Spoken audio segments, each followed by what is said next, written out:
Hi friends, welcome to non stop cooking.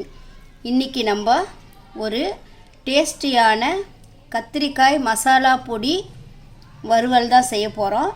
இது ரொம்ப நல்ல டேஸ்ட்டாக இருக்கும்.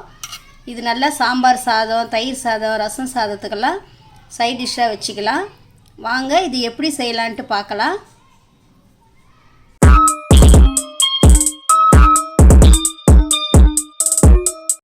இந்த கத்திரிக்காய் பொடி மசாலா செய்யறதுக்கு நம்ம ஒரு மசாலா வறுத்துக்கலாம்.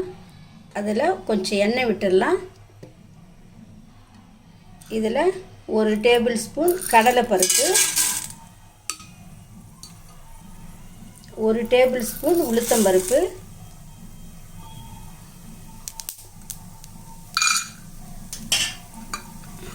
1 டேபிள் ஸ்பூன் வேர்க்கடலை. இதை நம்ம நல்லா வறுத்துக்கலாம். இது தீ அதிகமாக போடக்கூடாது, பொறுமையாக வறுக்கணும்.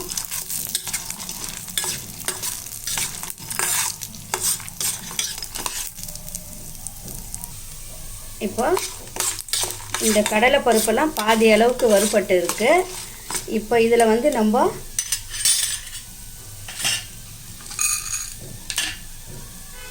தனியா 1 டேபிள் ஸ்பூன் போட்டுடலாம்.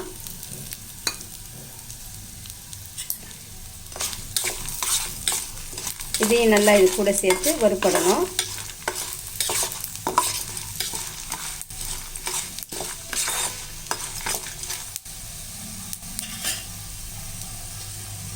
இதிலே ஒரு சின்ன பட்டை, ஒரு 3 லவங்கம், கொஞ்சமாக வெந்தயம், சும்மா ஒரு பிஞ்சு வெந்தயம் போட்டுடலாம். ஜீரகம் ஒரு 1/4 டீஸ்பூன் போட்டுடலாம்.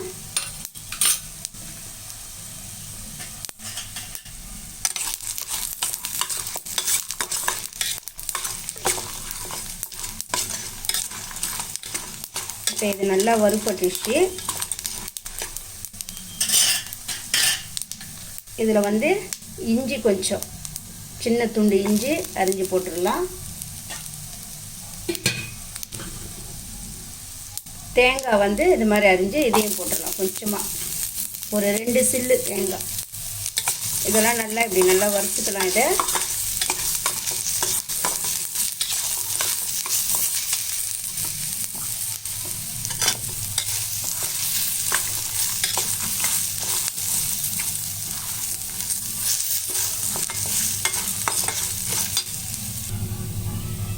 இப்போ நம்ம 1 டேபிள் ஸ்பூன் வெள்ளை எள்ளு அதையும் இதிலே போட்டுடலாம்.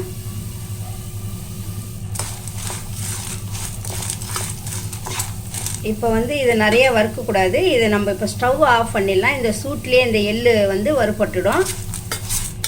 இதை நல்லா கிளறி விட்டுட்டு கொஞ்சம் நல்லா ஆற வச்சுட்டு நம்ம அப்புறமா மிக்சியில் இதை பொடி பண்ணலாம்.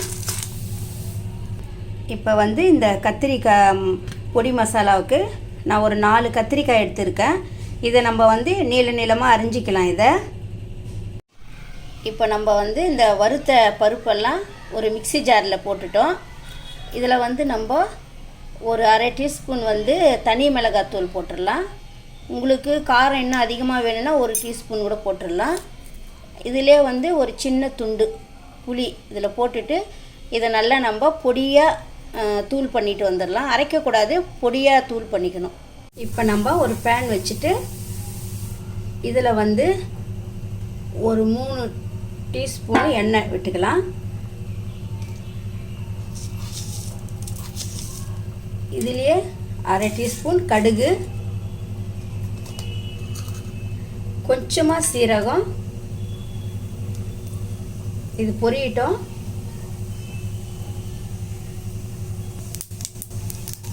இப்போ நம்ம கொஞ்சம் கடலைப்பருப்பு, உளுத்தம்பருப்பு தாளிப்பு போட்டுடலாம்.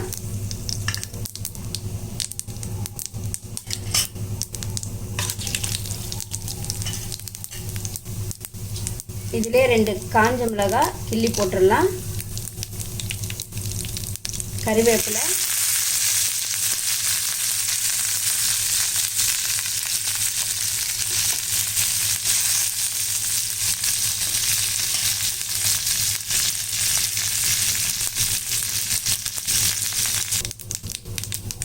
இதில் கொஞ்சம் பெருங்காயம் போட்டுக்கலாம். நம்ம இப்போது இந்த கத்திரிக்காவை இது போல் அரிஞ்சு வச்சுருக்கோம், இதையும் இதிலே போட்டுடலாம்.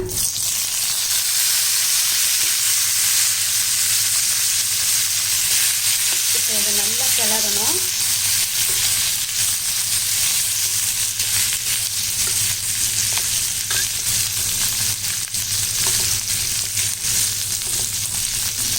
இப்போ நம்ம இந்த கத்திரிக்காய்க்கு வந்து வெங்காயம் பூண்டெல்லாம் இதுக்கெல்லாம் எதுவுமே போட தேவையில்லை. இந்த பொடி மட்டும்தான் போட போகிறோம். இந்த எண்ணெயிலே இந்த கத்திரிக்காய் வந்து நல்லா வதங்கணும்.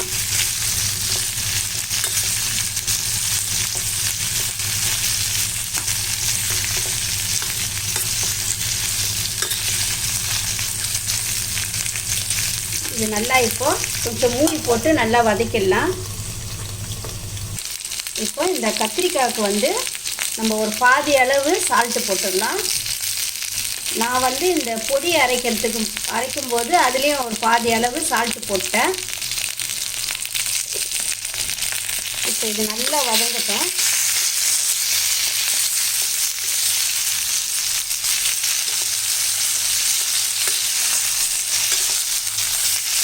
தண்ணியெலாம் எதுவுமே விடக்கூடாது. இந்த எண்ணெயிலேயே இது நல்லா வதங்கி வேகணும்.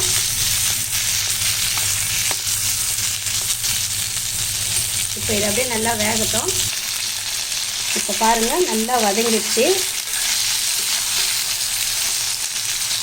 கத்திரிக்காய் நல்லா வதங்கி பாருங்கள் எப்படி இருக்குது.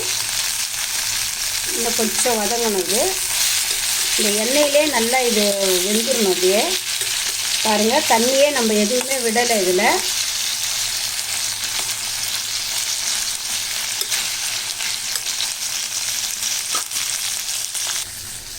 இப்போ பாருங்கள், அந்த பொடி வந்து இதில் கொஞ்சம் சால்ட்டு போட்டு நான் பொடி பண்ணியிருக்கேன். இது போல் தான் இருக்கும். இப்போ இதை வந்து நம்ம அந்த கத்திரிக்காவில் இந்த மசாலாவை போட்டுடலாம். இப்போ நல்லா கத்திரிக்காய் நல்லா வெந்துச்சு. இதில் வந்து நம்ம இந்த மசாலாவை போட்டு கிளறிடலாம்.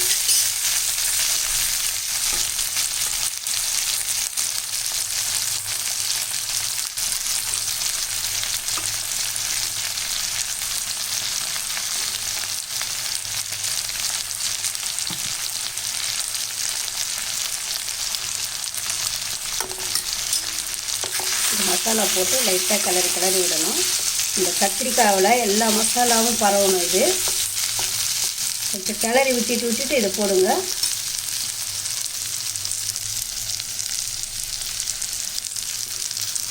இப்போ எல்லா மசாலாவும் இதில் போட்டாச்சு. இப்போ இதை நல்லா கிளறி கொடுங்க. தீ கம்மியாக வச்சு கிளறணும்.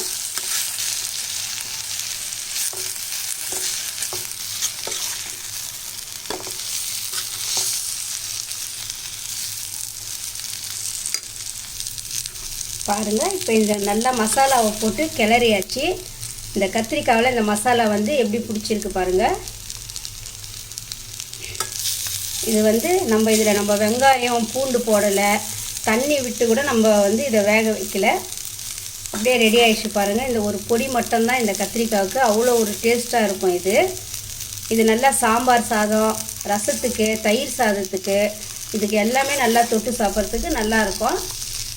இந்த கத்திரிக்காய் மசாலா பொடி நீங்களும் செஞ்சு பாருங்கள். செஞ்சு பார்த்துட்டு இது எப்படி இருக்குன்ட்டு இந்த வீடியோ உங்களுக்கு பிடிச்சிருந்தா லைக் பண்ணுங்கள், ஷேர் பண்ணுங்கள், கமெண்ட் பண்ணுங்கள், சப்ஸ்கிரைப் பண்ணுங்கள்.